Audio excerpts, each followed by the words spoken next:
মাছ মাংস খেতে খেতে যখন আর ভালো লাগে না, তখন তো এইরকম সিম্পল খাবারগুলো যেন অমৃত লাগে। কে কে আমার কথার সাথে অ্যাগ্রি করো আমাকে কমেন্টে জানিও।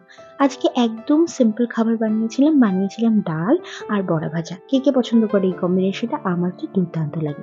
তো ডাল বানানোর জন্য মুগ মুসুর মিলিয়ে ডাল বানাবো। প্রথমে মুসুর ডালটাকে আমি ধুয়ে নিয়েছি আর মুগ ডালটা আমি ভেজে নিয়েছি। এবার একটা কড়াইতে কিছুটা পরিমাণ জল গরম হতে বসিয়ে দিয়েছিলাম, তাতে কাঁচা লঙ্কা নুন দিয়ে ফুটিয়ে নিয়েছি। তাতে দিয়ে দিলাম প্রথমে মুসুরির ডাল আর অল্প করে মুগ ডাল। মুগ ডাল আমার কাছে অল্প ছিল তাই অল্প দিয়েছি, তোমরা আরেকটু বেশি দেবে। তারপরে কিছুক্ষণ ফোটার পর যখন এরকম সাদা সাদা ফেনা উঠবে, এগুলোকে ফেলে দেবো। অনেক সময় ডালের মধ্যে নোংরা থাকে, এটা বেরিয়ে যায়। এই ডালের মধ্যে দেওয়ার জন্য আমি কিছু সবজি দেবো, যেমন দেবো লাউ আর শিম। তোমরা চাইলে পেঁপে, মূলো এগুলোও দিতে পারো। এই ডালের মধ্যে যখন সবজিগুলো দেবে একটু বড় বড় করে কেটে দেবে, তাতে খেতে বেশ ভালো লাগে, না হলে সবজিগুলো একদম গলে যায়।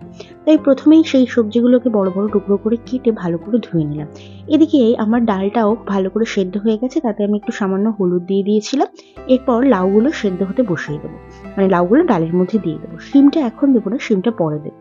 আর বড়া বানাবো, তার জন্য আমি মূলোর বড়া বানাচ্ছি। তাই মূলোটাকে প্রথমে গ্রেটারের সাহায্যে গ্রেট করে নিচ্ছি। তোমরা যদি গ্রেটারের সাহায্যে গ্রেট না করতে চাও, তাহলে বড় বড় পিস করে কেটে মিক্সিতে একবার ঘুরিয়ে নিলে এরকম গ্রেট হয়ে যাবে সুন্দর। তারপরে জলটা মানে মূলত তো অনেকটা জল থাকে, সেটা ভালো করে ছেঁকে নিয়ে বেসন নুন হলুদ দিয়ে মেখে একদম ছাকা থেলে বেশ বড়ার আকারে ভেজে নিলেই তৈরি হয়ে যাবে আমাদের মুলোর বড়া। খেতে কিন্তু দুর্দান্ত লাগে ডালের সাথে, একবার ট্রাই করে দেখো। এদিকে আমার লাউটাও সেদ্ধ হয়ে গেছে।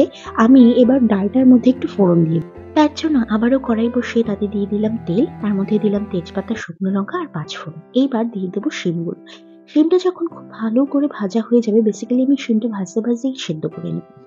তার মধ্যে এদিকে আমার বড়া ভাজাগুলো হয়ে গেছে, সেগুলো এক পিঠ উল্টে দিলাম। এবার শিমের মধ্যে ডালটা ঢেলে দিলাম।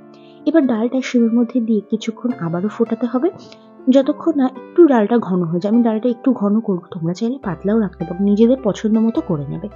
আমার বড়া ভাজাগুলো হয়ে গেছে, ওটাকে একটা অন্য বাটিতে তুলে রাখলাম। এদিকে আমার ডালটাও কিন্তু আমার পছন্দ অনুযায়ী ফুটে ঘন হয়ে এসেছে। এবার ওপর থেকে ছড়িয়ে দিলাম ধনেপাতা। শীতকালে সব তরকারিতে আমার ধনেপাতা দিতে খুব ভালো লাগে। দেখো ডালও রেডি আর বড়া ভাজাও রেডি। আর বেশি দেরি করা যাবে না, এবার গরম গরম ভাত নিয়ে বসে পড়তে হবে। কার কার পছন্দ এই কম্বিনেশনটা? আমার তো খুব ভালো লাগে। ছোটবেলায় যখন স্কুল যেতাম, আমার মা ডাল আর বড়া ভাজা করে দিত, আবার ওই দিয়েই খাওয়া হয়ে যেত। তাহলে সেদিন আর কোনো বায়না করতাম না।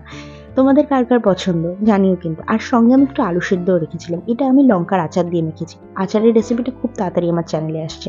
আজকের এই সিম্পল লাঞ্চটা তোমাদের কেমন লাগলো সেটা কমেন্টে জানিও। আজ লাঞ্চের রেসিপিটা যদি তোমাদের খুব ভালো লাগে, তাহলে লাইক কমেন্ট শেয়ার করতে ভুলো না। দেখা হবে অন্য একটা ভিডিওতে অন্য একটা রেসিপি নিয়ে। ততক্ষণ পর্যন্ত টাটা।